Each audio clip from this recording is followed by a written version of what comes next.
Hello everyone. Today we are going to be looking at a different technique of hysteroscopic polypectomy called the slicing technique. This technique has already been published and described before in literature, although that is by using a 5 French bipolar VersaPoint electrode. And today we are going to be doing the same thing using the regular hysteroscopic scissor. First, let's take a look at the patient at hand. This particular patient is a case of primary infertility. She's been reported to have a 1.5 centimeter polyp inside the endometrial cavity, and she also has multiple large fibroids. So she requires a hysteroscopic polypectomy, a laparoscopic myomectomy, as well as chromoperturbation to check the patency of the tubes. So, with that background, let us take a look at the surgical picture inside. As you can see, the internal os and the cervical canal, they seem to be quite narrow, and there is stenosis of the internal os. I am having some difficulty negotiating it, but I am using the see and enter approach. That means I am entering under vision using a 2.9 millimeter Bitoki type sheath and a 2.9 millimeter rigid hysteroscope. So we will have a different video on exactly how the technique is of entering the uterine cavity. But as you can see now, I am inside the uterine cavity. This is the polyp which is arising from the posterior wall, and the endometrium overall seems to be hyperplastic. This is the ostium on one side, and this is the ostium on the right hand side. Now we are going to be looking at doing a hysteroscopic polypectomy for this patient. The primary thing that comes to mind while doing a hysteroscopic polypectomy is the polyp should not be too much difficult to remove, because this looks to be pretty straightforward. However, the problem is really going to come when we talk about removal of the detached polyp once it has been cut off from its origin. So, what are the removal options that we have in front of us?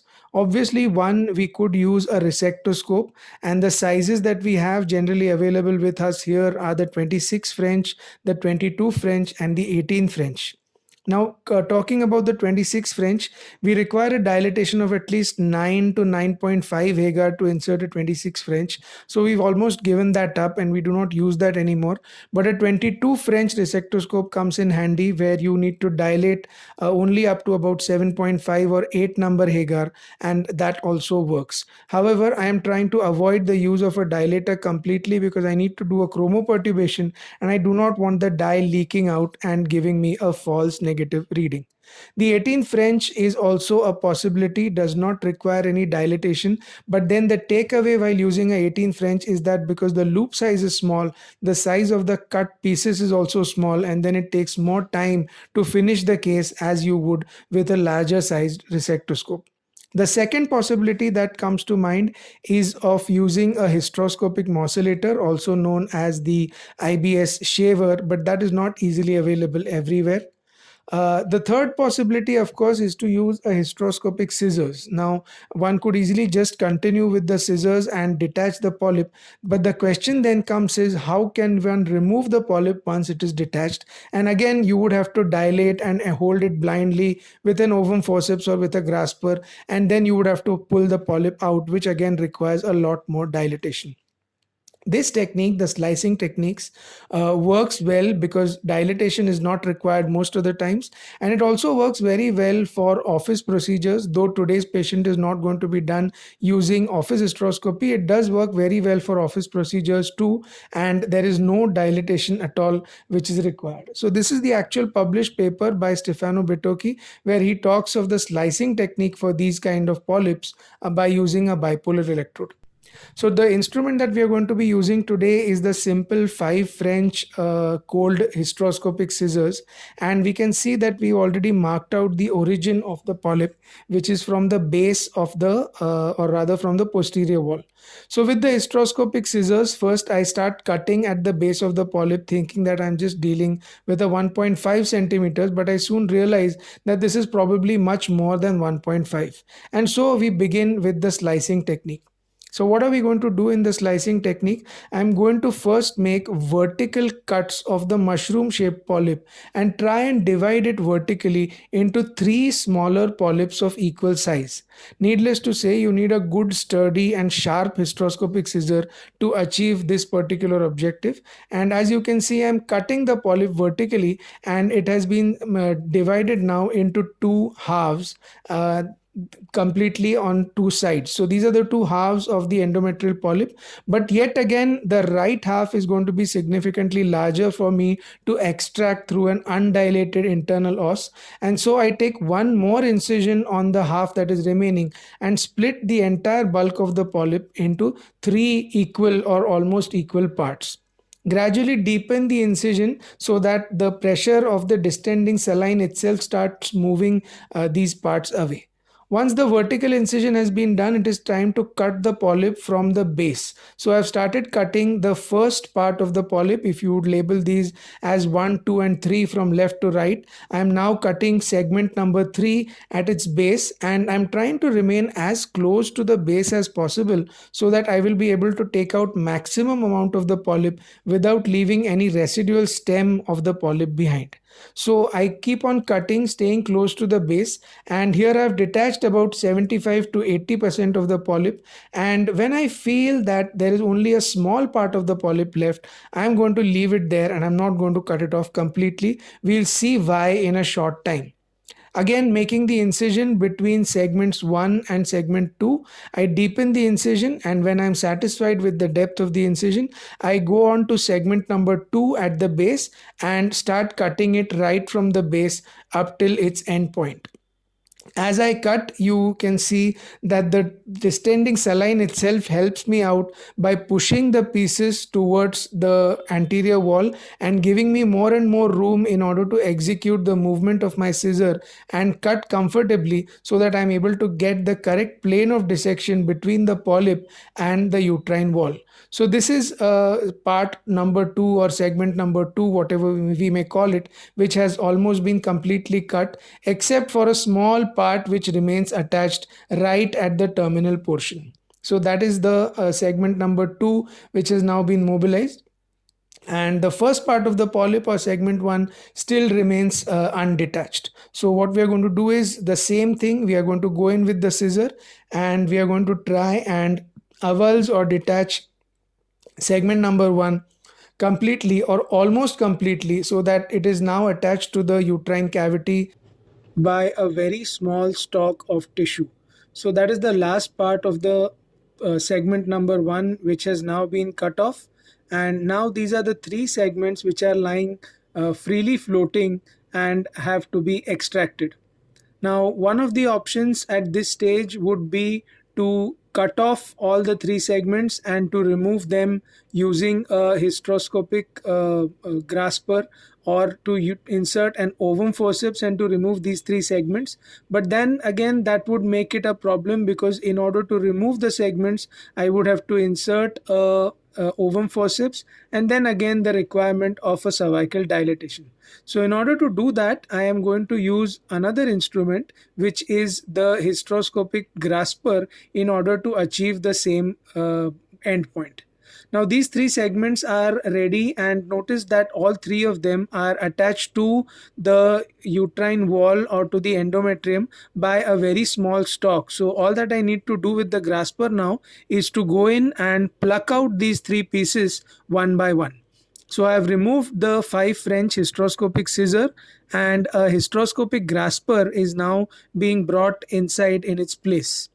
The hysteroscopic grasper comes in two variants. One is the spoon shaped type and other is this one with the serrations. This is the one that we normally use. And this technique again described by Professor Stefano Bertocchi, where he advises to hold the polyp at the base and push it towards the fundus rather than pull it in order to avulse it. Here I find that my grip on the polyp is not very good, and so I go in and grip the polyp again, and slowly as the polyp is being brought out, though the internal os is stenosed, the pressure of the distending saline keeps it open for just enough time for the polyp to walk out, and now my segment number 3 has been removed successfully. Again, we are going to go inside with the hysteroscope, again under vision. There is no dilatation which has been done till now. And once you're inside, you just need to wait for some time for the view to settle down. Often a lot of manipulation done at this stage without any proper visualization can lead to an unnecessary complication. So just wait for a while for the view to stabilize, and once the view stabilizes, we will be able to see the other two segments of the polyp as well. Once the second segment is seen, this is going to be segments number 1 and 2. I am ready again with the hysteroscopic grasper to remove these segments. So you bring the hysteroscopic grasper inside, and with the hysteroscopic grasper, always try and aim to hold the polyp at its very base. So here I open the hysteroscopic grasper, you take some time to localize the base, you hold it properly at the base, and once you have a firm grip on the tissue, then you push the tissue towards the fundus rather than pulling it towards yourself. And it is this pushing motion which avulses the polyp.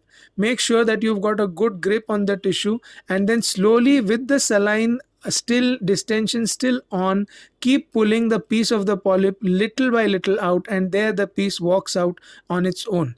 At the final point of extraction, what one could do is one could turn off the distension so that the polyp is not displaced away by the distending fluid once it comes out of the cervix, and is not lost in the saline which is collecting in the bucket below the patient's legs.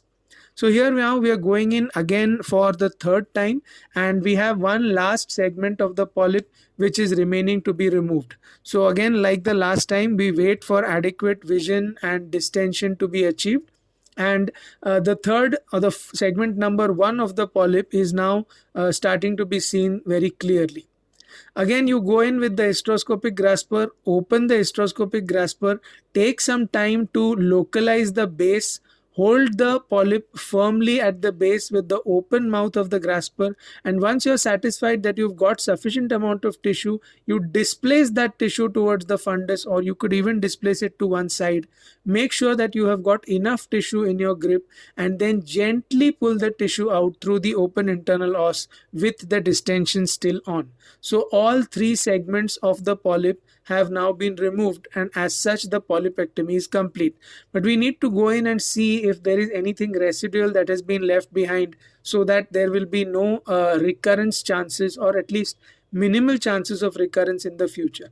Now, as we are going inside, we notice another small pathology which is occupying the cervix, and this is probably an intracervical polyp. So I go in with the grasper and I try to pull it out, and this is not coming out as simply as the other one was. So this probably is not a polyp, this is a synovial fibrous band, and this one needs to be dealt with a hysteroscopic scissor rather than a grasper alone.